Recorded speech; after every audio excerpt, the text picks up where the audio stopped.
Новый бронетранспортер для российской армии БТР-82 приняли на вооружение недавно, в феврале 2013-го. Но уже через несколько месяцев 20 таких машин стройными рядами впервые пройдут по Красной площади в Москве на Параде Победы.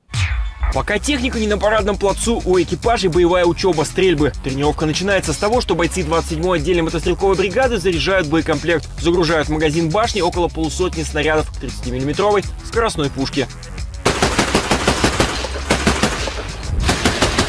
Она может стрелять и по воздушным, и по наземным целям на дистанции до 3 с лишним километров. Есть у БТР и пулемет калибра 7,62 мм.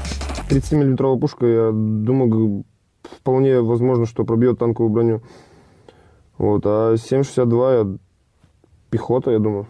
Есть две кнопки электроспуски. Вот справа на пулемет, слева на пушку. После захвата цели с помощью электроники наводчик нажимает эти кнопки, чтобы выстрелить.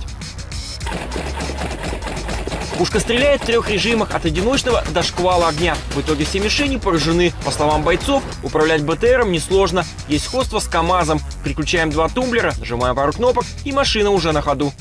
Как управляется механик-водитель этой машины, совершенно непонятно. Отсюда, кажется, вообще ничего не видно. Но мы куда-то едем и, кажется, еще до сих пор не в кювете. Эксперимент «Экспромт» закончился благополучно. Бронетранспортер вернулся на исходную точку. Впереди у бойцов еще несколько заездов со стрельбой, экзамен на вождение по полигону и тренировка на плацу, где проходят репетиции Парада Победы.